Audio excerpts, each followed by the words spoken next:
So welcome viewers and especially new subscribers to my channel. Welcome to this mess, if you will. So what happens on this channel? Well, I drive cars, mostly exciting ones, at least for me, and I'll show you cars from, well, the different car shows I've been to. And today I'm in a Ford Fiesta.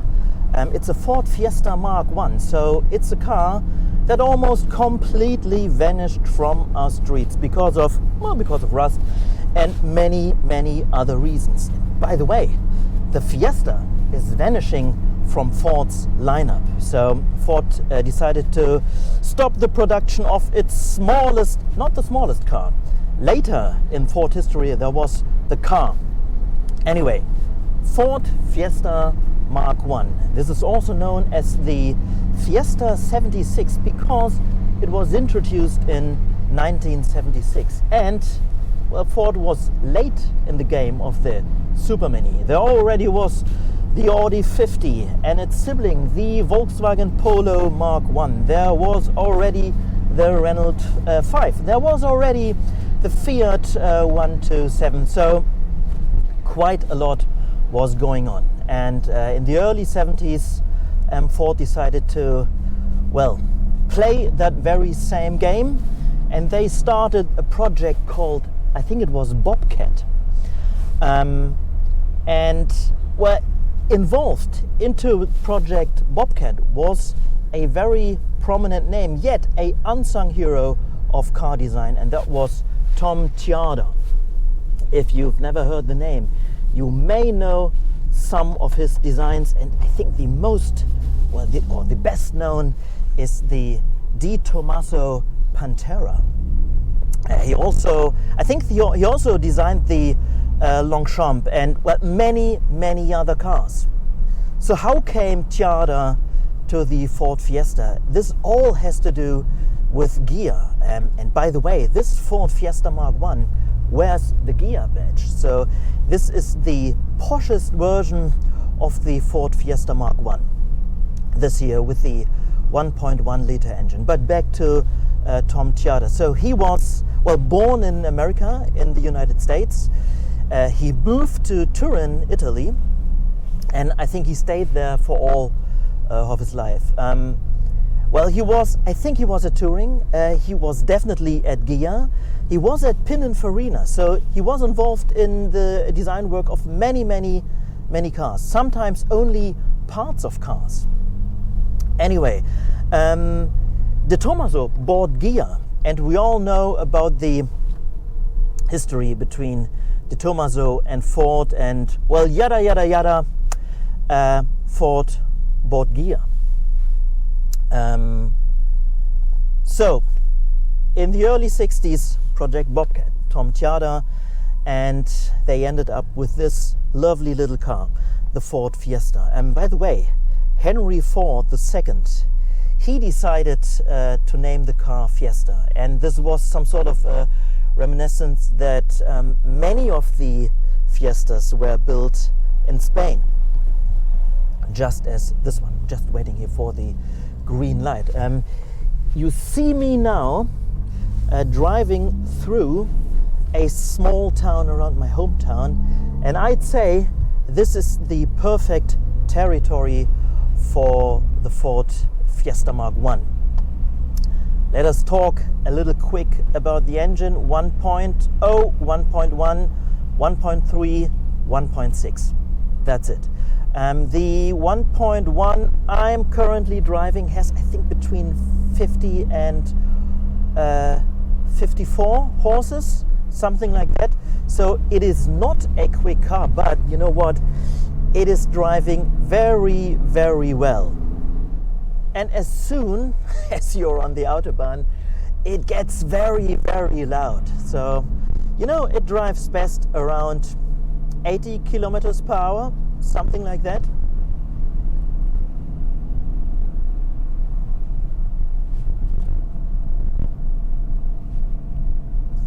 So usually when you see a car from that period, early 60s, small hatchback, you expect something more poverty spec.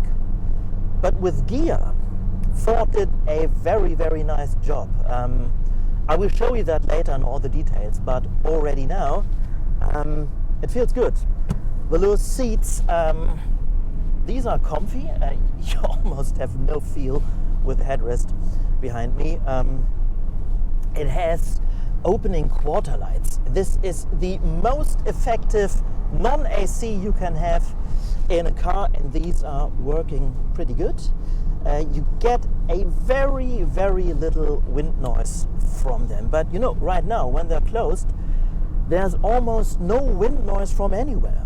So this is a good sign for a very good design. So Tom Tjada did a very, very good job with the car.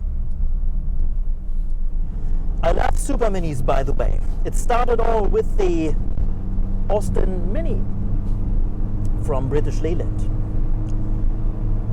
And for many, many years, the Mini was the only option on the small car market. Now let us have a quick walk around this lovely little car. So this is the Ford Fiesta Mark I. Well, in all its details. I hope I don't forget anything. So it's a nice little looking car. A nice brownish metallic paint, because we're talking about not any Fiesta, it is the Ghia. Just have a look at the lovely Ghia badge. And well, when we have a Ford and it's a Ghia, we know it is the posher version. First thing I've noticed, quite a lot of chrome involved here around the windows. We have a lovely chromed mirror. You know, I've seen base spec Mark I's and they are different. But I will show you more of the details as soon as we are inside. Lovely Ford alloys. The car comes from Spain, so I think it definitely needs a respray.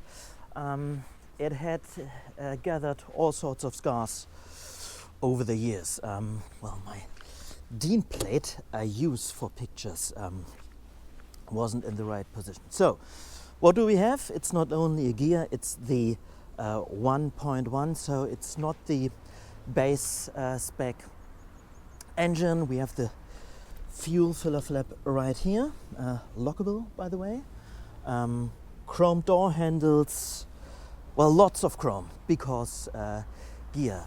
Nice little roof aerial right here.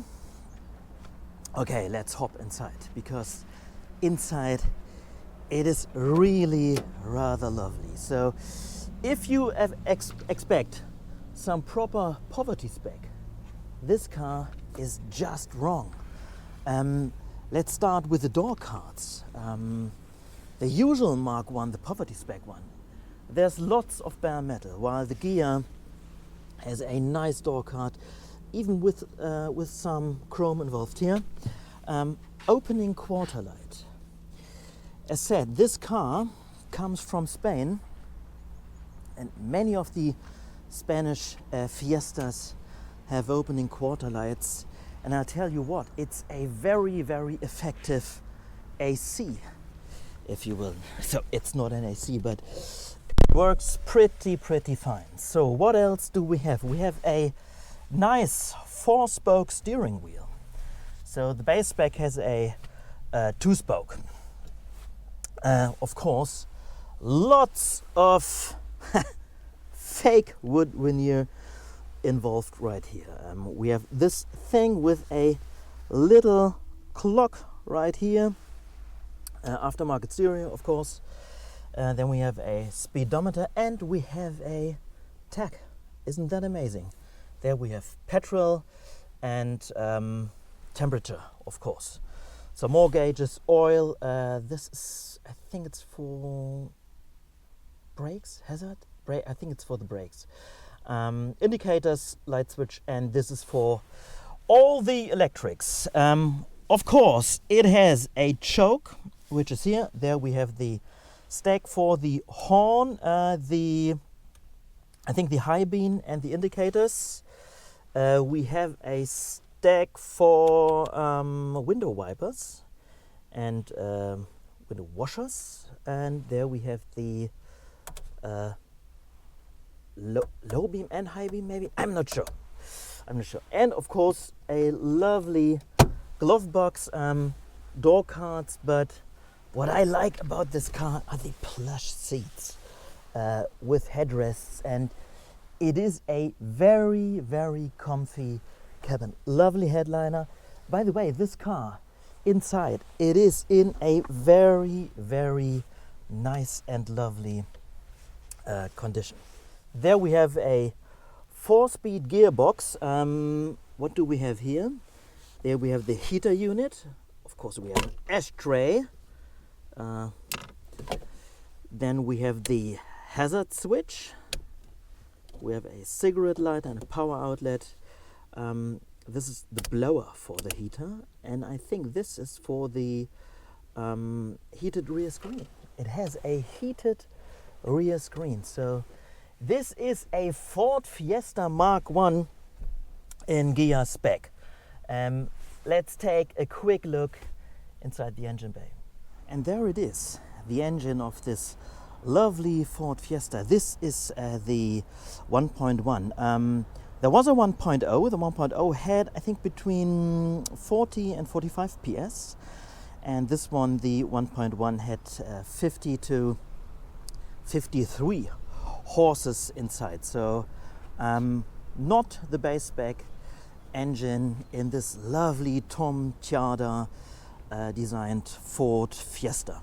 There were some more engines available. There was a 1.3 and a 1.6, and I'm not sure which engine was in the sporty version, and that was the XR2, which was in production, I think, in 1982. Let's see how was life for the rear passengers. By the way, unfortunately not a rear opening window, so you use that little lever right here, and there you get inside the back. And you know what? It is pretty okay. It is all right for such a small car. By the way, I love that this even has tinted windows for a small budget city car. This is amazing. I haven't shown you the boot. So the boot opens right here, and then there it is. You know what? Plenty of space, lots of crap inside. It's all my photo gear. And by the way, you can even push that, and then you have even more room because it has a foldable rear bench. That is amazing. What a cool little car. So as said, the Fiesta was introduced in 1976, and it remained in this form way until 1982. And in 1982 there was a small facelift, and that meant almost all the chrome was gone because, well, the 80s. In 1984, production of the Ford Fiesta Mark I ended, and it was followed by the Fiesta 84. And the 84 was more or less a knockoff of the Mark I. So it still had the basic shapes, this lovely Tom Tjada design, but it was different at the front. It had wraparound front lights. It was very, very different inside. But when you look at the Fiesta 84 from the back, it's almost the same. So Tjada's design was actually a very long-lasting design. So now we're driving around 80 kilometers per hour, and you know, it is just nice. As said, feels good. 4-speed gearbox. This is all you get. Because well, we are in the early 70s, so hey. Guys, I hope you liked the video. Please subscribe to my channel. That would help a lot. I'm close to 1,000 subscribers now, so I need another 30. That would be nice. So ask 30 of your friends and subscribe to my channel. By the way, if you're German and German speaking, I'm doing a podcast that is called the Motorcultur Podcast, and you will find the podcast almost everywhere where you can listen to podcasts. So join that too. Follow me on Instagram, Petrolpunks, and see you soon in another car.